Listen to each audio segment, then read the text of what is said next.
Hey people, welcome back to my channel Chumki's lifestyle 31। তো আপনারা কেমন আছেন আমাকে অবশ্যই জানাবেন। আর আর আমার চ্যানেলটাও আপনাদের যদি ভালো লাগে তো প্লিজ আমার চ্যানেলটাকে লাইক, সাবস্ক্রাইব আর কমেন্টে জানিয়ে যাবেন আর শেয়ার করবেন। আর যত পারেন প্লিজ প্লিজ আমারটাকে সাবস্ক্রাইব করার কথা অন্য কেউ বলবে। তো আজকের আমার ছোট্ট একটা মিনি ব্লগ নিয়ে আমি আসছি। আজকে সারাদিন আমার অনেক হেডেক ছিল।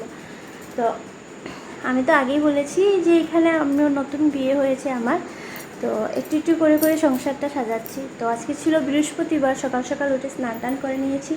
তারপর আজকে আমি লাইফে ফার্স্ট টাইম বাজার করেছি। বাজার মতো সবজি কিনেছি। ঘরের সামনে এসেছিল একটা ভাই, ও ভাইয়ের কাছ থেকে সবজি কিনেছি।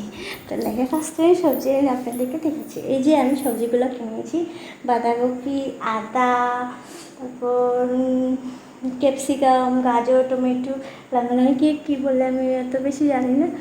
তো এগুলো করেছি, ফার্স্ট টাইম করেছি। ও অনেক চিন্তা করছিল যে আমি পারবো কি না। তারপর আমি গিয়েছি, তারপর কালকে আমি একটু বিশালে গিয়েছিলাম, তো সেখান থেকে এনেছি এই যে আমার ডাব্বা।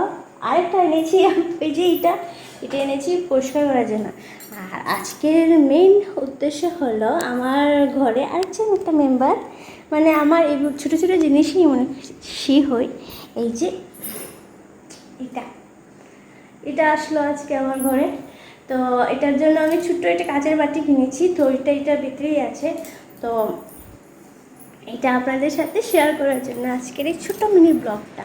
আজকে বৃহস্পতিবার ছিল, আমার গপুকে দিলাম, মা লক্ষ্মীকে, সবাইকে দিলাম। আর কালকে থেকে তো শ্রাবণ মাস শুরু হবে, তো কালকে প্রথম শ্রাবণ মাস। তো আপনারা আমার সাথে থাকবেন। হ্যাঁ, আমার যে আমি বিয়ে করে আসার পরে আমার হাজব্যান্ড কেন একা মানে জিনিসগুলো আমি একটু একটু করে করছি, তো সেটা হলো ওর মা বাবা কেউ নেই। তো ওরা তো ওর দু বোন আছে, সবার বড় বোন গুয়াহাটিতে বিয়ে হয়েছে, ওরা বড় দুটো ছেলে আছে। তো একজন ওইখানে একটা প্রাইভেট জব করে, আরেকজন আর্মিতে আছে, আরেক বোন আগরতলাতে থাকে। তো ওর দুটো ছোটো মেয়ে। তো তারপর ও আর কি আমার হাজব্যান্ড। তো অনেক আগেই ওরা মা 2019-এ মারা গিয়েছে, আর বাবা অনেক আগেই মারা গিয়েছিলেন। তারপর থেকে ও একা একাই থাকে আর কি। এর আগে ওদের বিয়ে হয়ে গিয়েছিল। তারপর তো ওর যেখানে জায়গা মানে ঘর ছিল ওইখানে থাকার মতো নেই আর কি, এরকম অবস্থা।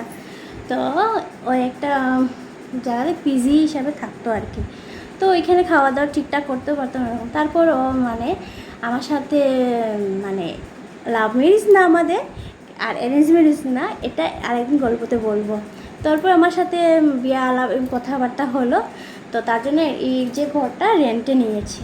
তো এই ঘরটা রেন্টে নেওয়ার পরে ও একটা ডেক কিনেছে, একটা কড়াই, একটা গ্লাস এরকম কিনেছি, মানে ওর আর কি বুঝের মতো।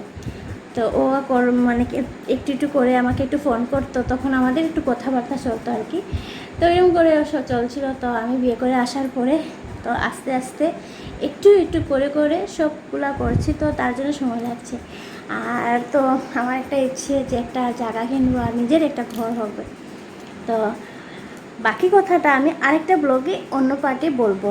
তো আমার এই ছোটো ব্লগটা কীরকম লাগলো, মিনি ব্লগটা, তো অবশ্যই আমাকে জানাবেন। আর আমাকে আমার ভিডিওকে সাবস্ক্রাইব করবেন, লাইক করবেন, শেয়ার করবেন। টাটা।